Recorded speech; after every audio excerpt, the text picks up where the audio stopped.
All right, y'all, we have a bit of a breaking situation I've got to bring to you. Apparently, the SCOTUS just backhanded the lefties and gave the Republicans 5 more seats because it turns out states can redraw their boundaries just like the left has done in all of their states for a while. This one is going to be fun because the lamentations of the left on this are going to be glorious. It happened 15 minutes ago. Let's get into it. Everything will be linked. Of course, you can follow me on X at Braden LOA, and make sure you tune in for our live stream tonight at 9 p.m. Eastern Time. It's going to be a banger. All right, listen, we're going to jump right into it. I'm not going to bury the lead on you because this is right before the live stream. This just happened.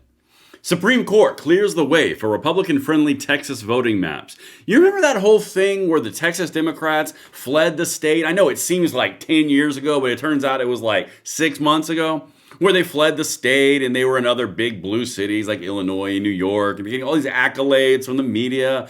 And then Governor Abbott was like, we're going to arrest y'all. And then they came back. Remember that? Right after they weren't going to get paychecks anymore. Yeah, it turns out that the Supreme Court just overruled the stay that was given by the lower court. Listen to this. Texas officials had asked the court to allow the state to use the new maps in the midterm elections, part of a push by President Trump to gain partisan advantage.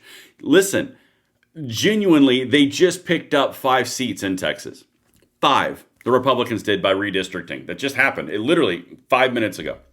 The Supreme Court cleared the way on Thursday for Texas lawmakers to use the newly redrawn congressional maps favoring Republicans in the 2026 midterm elections. The decision overturns, at least for now, a lower court ruling that the new maps were likely an unconstitutional racial gerrymander. That decision had blocked lawmakers from using the maps in the midterms. Listen to this. This is so key and pivotal. The Supreme Court's order comes days before a December 8th deadline for candidates to file to run for office in Texas. Paging Monday for Jasmine Crockett to declare for the U.S. Senate. Y'all, this literally defeats Gavin Newsom, defeats all the lefties, all the Democrats, all the media. Everything they said was unconstitutional, and they beat their chest, and they were crowing until the day comes home that a lower court stood up and basically said you can't use this map for the midterms. The Supreme Court of the United States says, we're going to keep this going. We can keep talking about this, but they can use the midterm map. That means it's going to happen. All right, let's keep on going. And you guys, for my audience out there, my 2A audience, you guys are going to feel very, very familiar with something in a second. The ruling also adds to the growing list of successes for the Trump administration before the justices, particularly on their emergency docket of cases heard without oral arguments, where the court's orders are intended to be merely interim. Basically, they keep on winning at the White House. All the king's horses and all the king's men of Team Lefty Land can't seem to land a punch.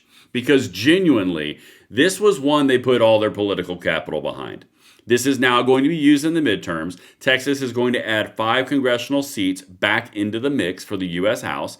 And we're going to lose one of the most annoying people in Congress, Al Green. And Jasmine Crockett has now been relegated to a very, very concentrated pocket of the voting block, which I'm going to show you in a second. But if you guys are listening out there in my 2A space, my 2A constituency, the people who know and been with me for 4 and 5 years, this may sound very, very familiar. You know, that thing where the SCOTUS says, we're going to let this case keep going, but we're going to put a stay and basically allow the infringements to go about as they are right now until we figure out this case because it's the best case to move forward. Well, turnabout's fair play, isn't it? The ruling outlines the state of play while litigation over the map continues through the lower courts, including potentially returning to the Supreme Court for further consideration. But given the deadline, the order means the map will be used for the key 2026 vote. That was the whole point. The Democrats, the entire thing, come here real quick, the entire thing was genuinely about stopping the redistricting because they wanted the House in 2026. It just failed. The SCOTUS said the midterm map that the Texas legislature has passed and has signed is now going to be used. Uh-oh. All right, let's keep on going. Texas officials helped set off this national redistricting fight. In August, Governor Greg Abbott signed into law that redrew maps for the state's 38 congressional districts, creating 5 new seats where Republicans were favored. In November, a divided panel of 3 federal judges in Texas blocked the state's maps from going into effect. And that's what they were all crowing about on Team Lefty. They were out there saying like, oh, looks like it didn't work out, Trumpy. Yeah, about that SCOTUS, Gavster. Because genuinely, they just got stuffed. Because now those seats are going into effect in Texas. And Jasmine Crockett is going to run for Senate on Monday. I can almost 100% guarantee you on that. But let's jump right over to what's actually going to happen here in Texas. This is the Texas Tribune. I owe it to all of you guys to zoom in and make sure you see what I'm seeing. Here we go. As you can see at the very top, I'm going to read you the article title real quick, then we'll jump back down to the highlights. Again, this is all before the 9 p.m. Eastern Time live stream.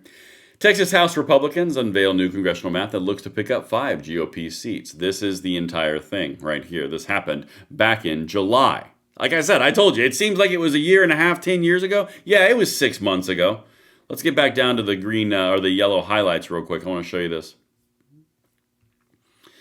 In the Houston area, the proposed map would remake 4 Democratic districts. The biggest upheaval would be in the 9th Congressional District, a seat represented by Representative Al Green that currently covers the southern part of Harris County and its direct southern neighbors. It would shift to the eastern parts of Houston, where no current member lives. Instead of being a seat that former Vice President Kamala Harris won by 44% under the current boundary, Trump would have won it by 15%. This is the point. Texas is redistricting to match the places like Illinois and Maryland that are blue states that are insanely gerrymandered. They're matching the redistricting. Oh, you can do it. We can do it. That's what you're seeing right here. They're going to pick up 5 Republican seats. That is actively going to happen. To pick up new seats, Republicans have proposed to pack more Democratic voters into districts in the state's blue urban centers, giving Democrats even bigger margins in districts they already control, such as Crockett's, Castro's, and Garcia. And they're looking to disperse Republican voters from safely red districts into several districts currently represented by Democrats, such as the ones held by Johnson and Cesar. Okay, this is the whole point right here. The kit and caboodle. The map drawers managed to move more Republican voters into Democratic districts around Dallas and Houston without imperiling the nearby seats of GOP reps, those people. Both faced competitive races in 2020 before their districts were redrawn in 2021 to become solidly Republican, and neither was made to sacrifice those gains in the state's House's initial map.